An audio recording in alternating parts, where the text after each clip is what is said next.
आप सभी दोस्तों का आज के इस सेशन में स्वागत करता हूं। In my last session, I was discussing about three different situations of section 6, subsection 1, subsection 2 and subsection 3. Now in this session, प्यारे बच्चों, हम इन तीनों situations को अलग-अलग करके समझेंगे और सीखेंगे इन्हें। आइए सेक्शन 6 से एक बारी शुरुआत करेंगे अपनी क्लास की। सेक्शन 6 की शुरुआत मैंने एक क्वेश्चन से करी थी और थोड़ा सा उसको एक्सप्लेन करने की भी कोशिश करी थी, क्योंकि आज के सिचुएशन में सेक्शन 6 को की शुरुआत से ही हमें समझना होगा। और जिन दोस्तों ने लास्ट सेशन नहीं अटेंड किया था तो उनके लिए भी ये फ़ायदेमंद होगा, जिन्होंने किया था तो उनकी रिवीजन हो जाएगी। थोड़ा सा सेक्शन 6 की तीनों सिचुएशंस को समझने के लिए आइए इन तीनों को एक बारी अलग से दोबारा से सीखने की कोशिश करते हैं। ब्रीफली मैं वो बात सारी बताऊंगा। ऐसा नहीं है कि सिर्फ ये तीन सिचुएशंस ही हैं, subsection 1, second and third.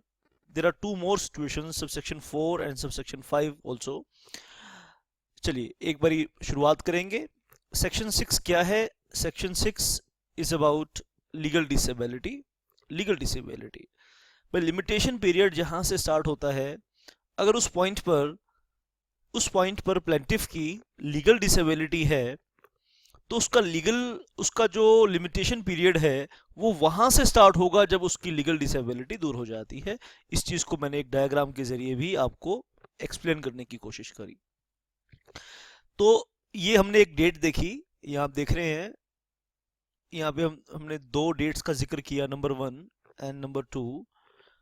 Date number 1 पर कोज ऑफ एक्शन अराइज हुआ, आप यहाँ देख सकते हैं। इस डेट पर कोज ऑफ एक्शन अराइज हुआ, ठीक है। जब कोज ऑफ एक्शन अराइज हो चुका है तो schedule to the limitation act 1963 ने लिमिटेशन पीरियड बताया है, और हमने माना कि जो शेडेड एरिया आप देख रहे हैं ये क्या है? Limitation period provided by limitation act. Limitation period provided by limitation act. अब लिमिटेशन एक्ट का सेक्शन 6 का कंसेप्ट ये है, सेक्शन 6 का कंसेप्ट ये है कि इस लिमिटेशन पीरियड के अंदर आप लीगल एक्शन लें, अगर नहीं लें तो आपका right to take action lost हो जाएगा। ये लिमिटेशन एक्ट का ऑब्जेक्टिव है। लिमिटेशन पीरियड प्रोवाइड करता है और उस लिमिटेशन पीरियड में you need to take action, you need to take legal action. अब यहां पे अगर पर्सन की लीगल डिसेबिलिटी हो तो सेक्शन 6 कहता है कि लिमिटेशन पीरियड, ये जो लिमिटेशन पीरियड है ये उस पॉइंट से शुरू होगा जहां लीगल डिसेबिलिटी खत्म होगी। ये उस पॉइंट से शुरू होगा जहां लीगल डिसेबिलिटी खत्म होगी। आइए जो सेक्शन 6 में हमने सीखा उसको ब्रीफली एक बारी रिवाइज कर लें। और सेक्शन 6 सब सेक्शन 1 हमने किया था उस दिन। आज हम सेक्शन 6 सब सेक्शन 2 से अपनी बात शुरुआत करेंगे और सेक्शन 6 सब सेक्शन 3 भी हम सीखेंगे। What is legal disability under the limitation act 1963? That was our question in the previous session. How is the limitation period computed in case of a person under legal disability? अगर person legal disability से ग्रसित है, legal disability से पीड़ित है, तो उसका computation, उसका लिमिटेशन पीरियड कैसे कंप्यूट करेंगे? इसमें सेक्शन 6 सब सेक्शन 1 की सिचुएशन अलग है, सेक्शन 6 सब सेक्शन 2 की सिचुएशन अलग है, एंड सेक्शन 6 सब सेक्शन 3 की सिचुएशन अलग है। और आगे बढ़ जाएं तो 6(4) की सिचुएशन अलग है और 6(5) की भी सिचुएशन अलग है।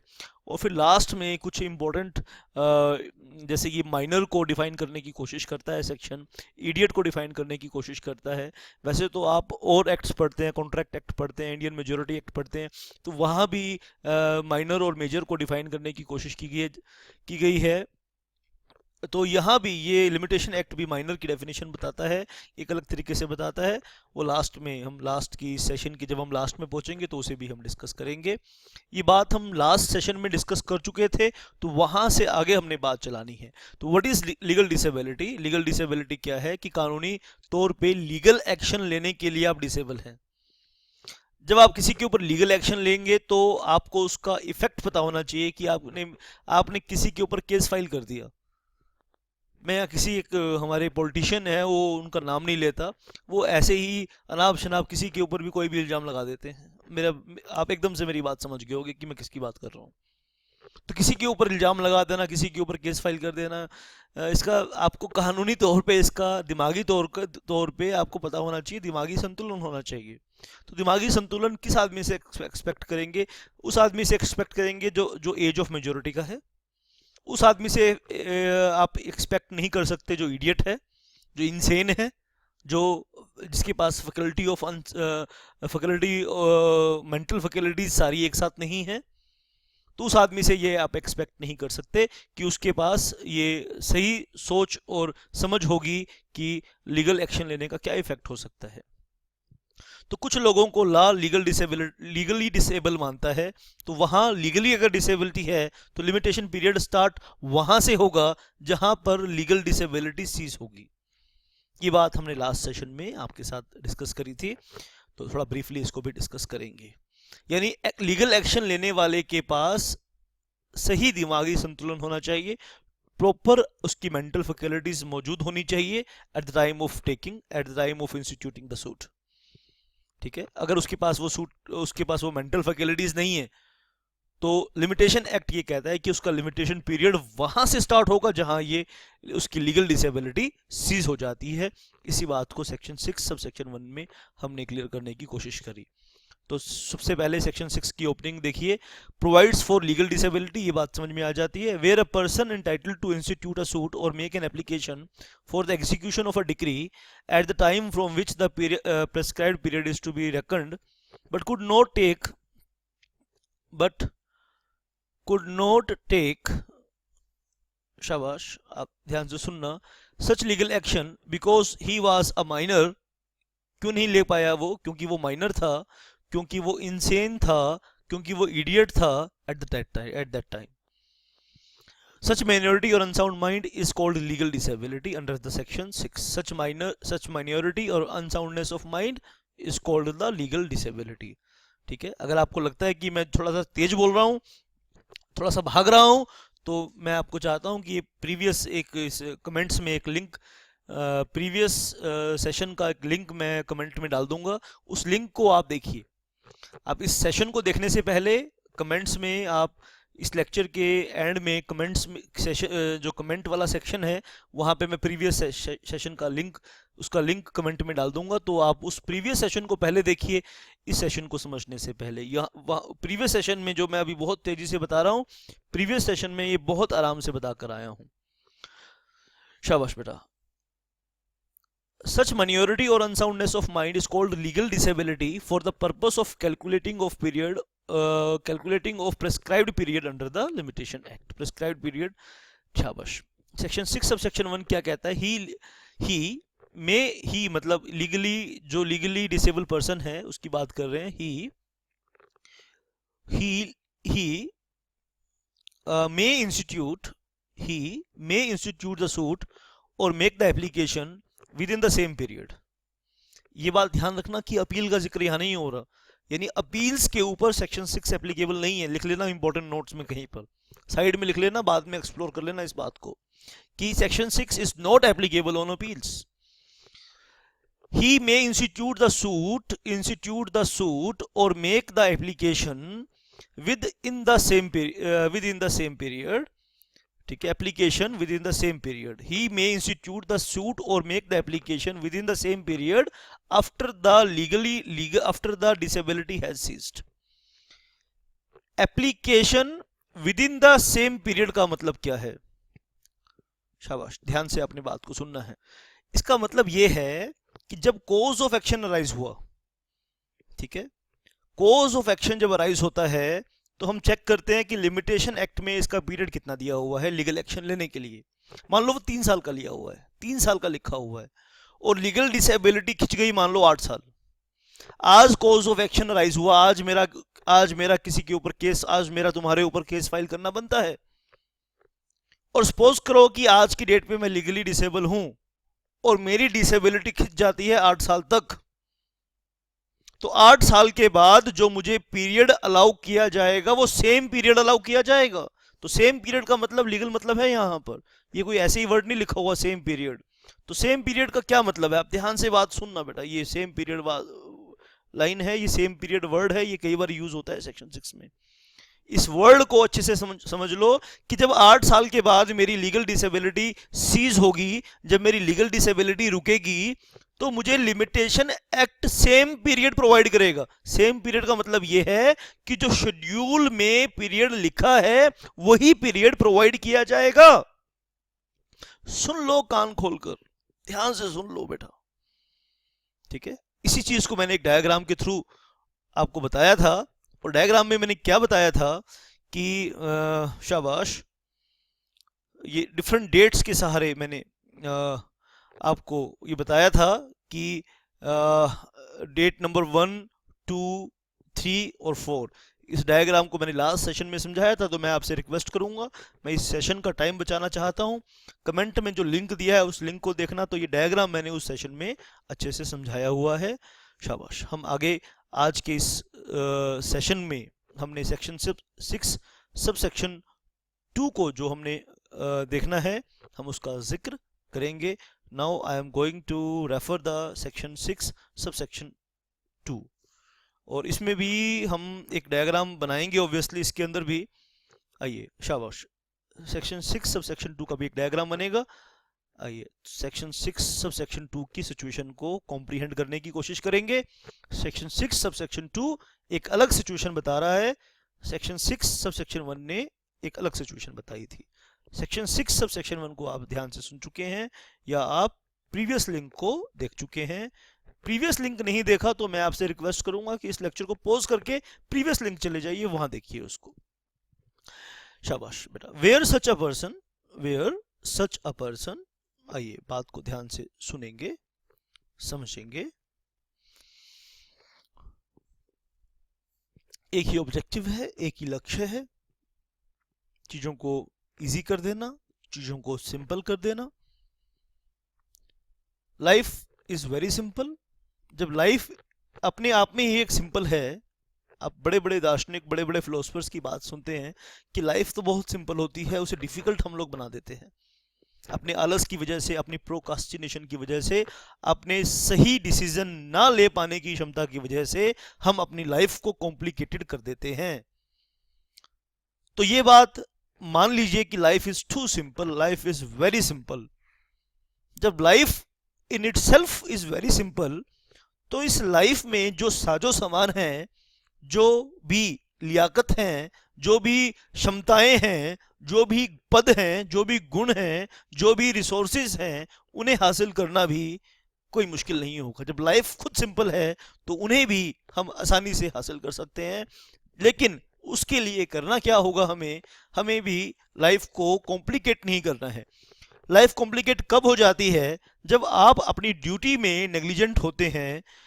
डॉक्टर APJ अब्दुल कलाम जी कहते हैं, when you pollute your duty, when you pollute your duty, then you have to salute and everybody। Her array गहरे नथु खैरे को आपको सैल्यूट करना पड़ेगा अगर आप अपनी ड्यूटी को पोल्यूट करोगे। तो आप चाहते हो कि आप कॉन्फिडेंस के साथ जिएं, आप पावर के साथ जिएं, आप ऑथेंटिसिटी के साथ जिएं और लाइफ को एंजॉय करें, तो आप रोज का काम रोज खत्म करें। तो किसी माइके लाल से डरने की, दबने की जरूरत महसूस नहीं होगी आपको। तो सेक्शन 6 सब सेक्शन 2 को आपने कॉम्प्रीहेंड करना है। मेरा ऑब्जेक्टिव सिर्फ ये है कि मैं इस सब्जेक्ट को आपके लिए सिंपल कर दूं, ताकि आप लाइफ में दूसरे कामों में आप ज़्यादा इन्वॉल्व हो पाएं। ये चीज़ आपको तंग ना करे, ये जब एग्ज़ाम में पूछी जाए तो इनका कंसेप्ट क्लियर हो। ला पढ़ने और पढ़ाने का मेरा एक ही मकसद है कि ला, आइंस्टाइन की मुझे एक बात बहुत अपील करती है, वो कहता है कि law is nothing but the common sense. Law is nothing but the common sense. But problem is this कि लोग यूज टू नहीं है, कॉमन सेंस को यूज करने के यूज टू नहीं है। बस यही बात हमें सीखनी है लाइफ में, और सब कुछ हमें मिल जाएगा अगर हम सिर्फ कॉमन सेंस को यूज करना सीख जाएं। तो सेक्शन 6 सब सेक्शन 2 को, सेक्शन 6 एक कॉम्प्लिकेटेड सा सेक्शन है जो कई सारी सिचुएशंस को रख देता है रीडर के सामने। अगर आप प्रेजेंस ऑफ माइंड के साथ देखें इसे, आप प्रैक्टिकल पॉइंट ऑफ व्यू से समझने की कोशिश करें तो बिल्कुल जी दिक्कत नहीं होगी, समझ में आएगा आपको ये सेक्शन। आइए इस बात को समझेंगे एक बारी। Where such a person is affected by two such disabilities. अगर हम बात कर रहे हैं एक अलग सिचुएशन की, जहां पर एक आदमी दो डिसेबिलिटीज के साथ, हल्का सा जिक्र किया था लास्ट सेशन में इस बात का भी मैंने। आइए इस बात को अब डिटेल में एक बारी हम समझ लें, फिर हम डायग्राम के जरिए आपको इसको समझाएंगे। Where such a person is affected by two such disabilities. यहां पे एक डिसेबिलिटी की बात नहीं है।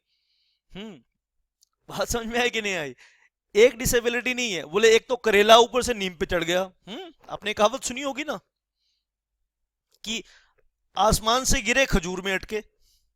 एक बंदा आसमान से गिर रहा था, ठीक है भाई, उसने कहा चलो भाई कोई बात नहीं, जहां गिरेंगे देखी जाएगी। वो कहता है जी एक मुसीबत खत्म नहीं हुई, दूसरी मुसीबत चालू हो गई,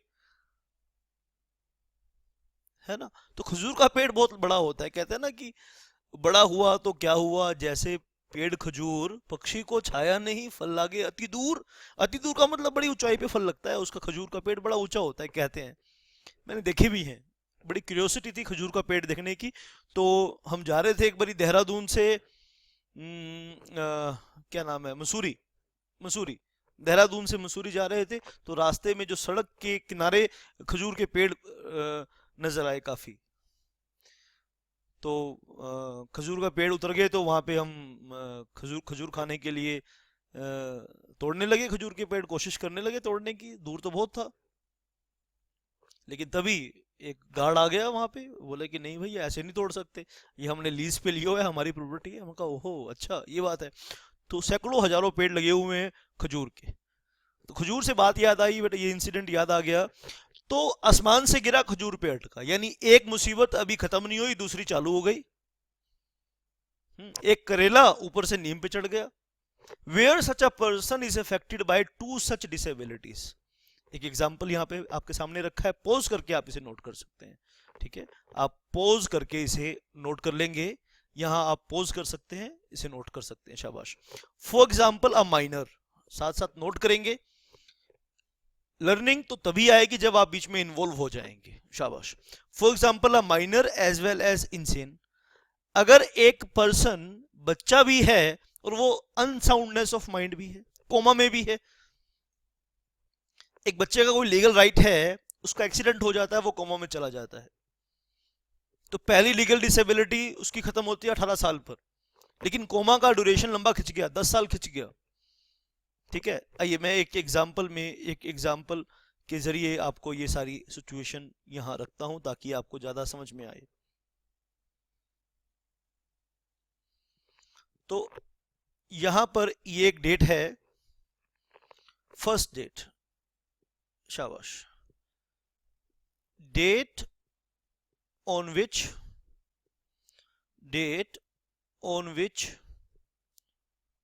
cause of action arise,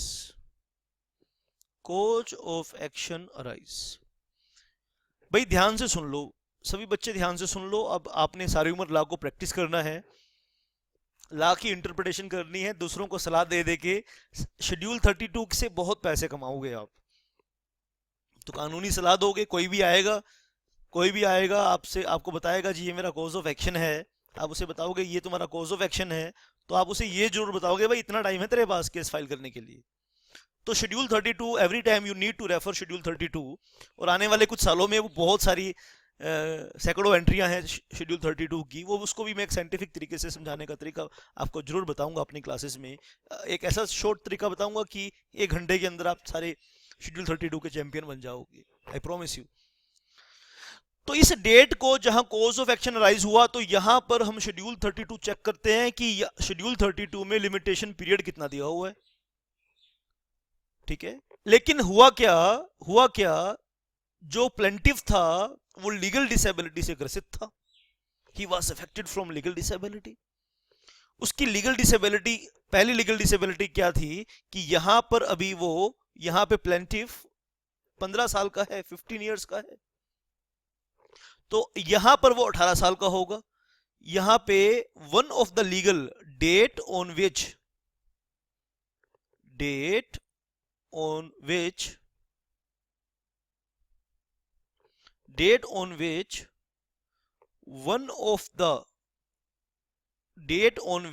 one of the legal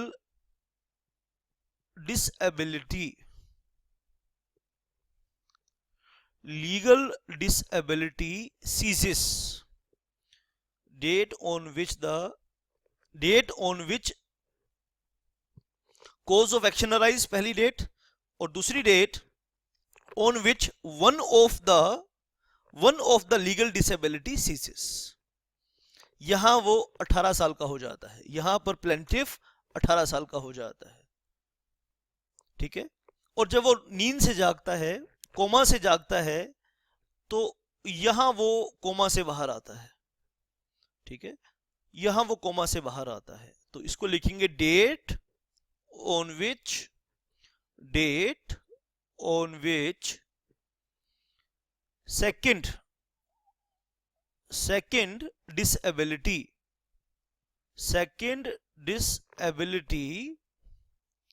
ceases। second disability ceases, date on which second disability ceases, date on which cause of action arise। पहली डेट क्या है जिस पर cause of action arise हुआ, ये जो डेट है, date on which cause of action arises। दूसरी है date on which one of the legal disability ceases, this is the date on which second disability ceases। यहां पर सेकंड डिसेबिलिटी सीज हो जाती है। जब सेकंड डिसेबिलिटी फर्स्ट, जब वो कोज ऑफ एक्शन अराइज हुआ तो 15 साल का था, जब फर्स्ट डिसेबिलिटी सीज हुई तो वो 18 साल का था, और जब सेकंड डिसेबिलिटी सीज हुई उस वक्त वो 25 साल का था। जब सेकंड डिसेबिलिटी सीज हुई तो उस वक्त वो 25 साल का था, 25 इयर्स का था। शाबाश, ध्यान से आप बात को सुनेंगे। तो लिमिटेशन पीरियड, यहां से यहां तक लिमिटेशन पीरियड कमेंस ही नहीं होगा। यहां से लिमिटेशन पीरियड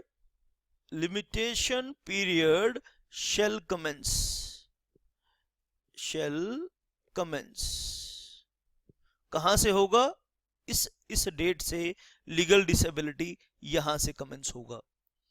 अब सवाल है कि कितना कमेंस होगा।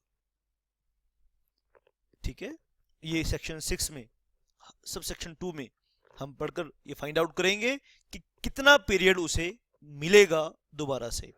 Where such a person is affected by two such disabilities, for example a minor as well as insane, or where before one disability has ceased, he is affected by